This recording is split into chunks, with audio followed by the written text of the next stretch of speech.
வெறும் 500 ரூபாய்க்கு தான் பிரச்சனை. 500 ரூபாய்க்கு வந்து இந்த வீல் சேர்ல வந்து அஜித்குமார் கேட்டாப்லையா, இந்த நிக்கிதாங்கிற மேடம் இன்னும் 500 ரூபாய் கேட்கிறேன், நான் உனக்கு 100 ரூபாய் தர்றேன். இந்த வாக்குவாதம் தான்.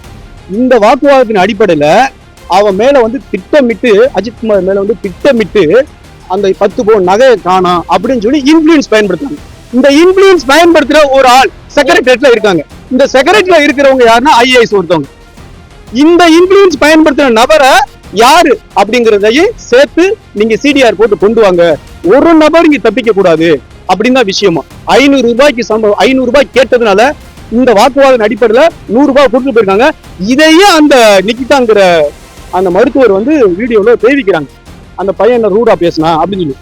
அப்ப ஒரு 500 ரூபாய் சம்பவத்துக்காக திட்டமிட்டு, இதுல ரொம்ப டீட்டெயிலா உள்ள பார்த்தோம்னா திட்டமிட்டு இந்த பையனை அட்வென்ச்சரா தன்னோட அதிகாரத்தை பயன்படுத்தி திருட்டு கேஸ் போடணுங்கிறதுக்காக பிளான் பண்ணி பண்றதா திட்டமா தெரிய வருது. இந்த நிக்கிதா மேடத்துக்கு செக்ரட்டரியேட்ல இருந்து ஒரு ஐஏஎஸ் ஒருத்தர் தொடர்புல இருக்கிறாரு.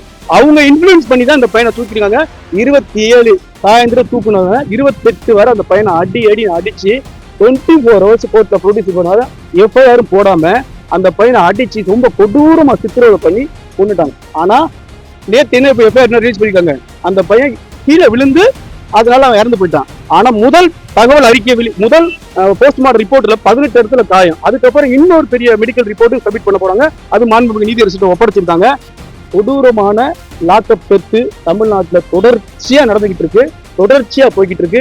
இந்த வருடம் மட்டும் இந்த ஆட்சியில மட்டும் 34 லாக்அப் டெத் நடந்ததுக்கான அறிக்கையை சப்மிட் பண்ணியிருக்காங்க. மாண்புமிகு ஐயா மூத்த வழக்கறிஞர் என்டி பண்ண சப்மிட் பண்ணியிருக்காங்க. அவங்களோட இணைஞ்சுதான் இந்த வழக்கை நம்மளாம் போட்டிருக்கோம். மொத்தம் 5 பேருக்கு மேல இந்த வழக்கு பதிவு பண்ணியிருக்கோம். அதுல நாம் தமிழர் கட்சி சார்பாகவும் இந்த லாக்அப் டெத்துக்கு எதிராக வழக்கு போட்டிருக்கோம்.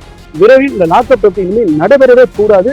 இனிமே இந்த ஸ்பெஷல் டீம் இவங்களுக்கு யாரு அத்தாரிட்டி கொடுக்குறது, இந்த ஸ்பெஷல் டீம் தமிழ்நாடு முழுக்க இவங்களுக்கு வந்து சூமோட்டவா அதிகாரம் யாரு கொடுக்குறது, இதெல்லாம் நீதிமன்றம் நம்ம மனசுல என்னெல்லாம் நினைச்சோமோ, ஒவ்வொரு சாமானியனுக்கு என்னெல்லாம் கேள்வி எழுமுமோ, என்னடா இப்படி நடந்துகிட்டு இருக்கு, இதெல்லாம் கேட்கறதுக்கு ஆளே இல்லையா, இதுக்கு நடவடிக்கை எடுக்க ஆளே இல்லையா அப்படிங்கிற விஷயத்துல இன்னைக்கு அதான் நீதி அரசர்கள் கடவுளுக்கு ஒப்பானவர்கள் அந்த கேள்வியை இன்னைக்கு நீதிமன்றத்துக்கு முன்னாடி வாயில் எடுத்து வச்சாங்க.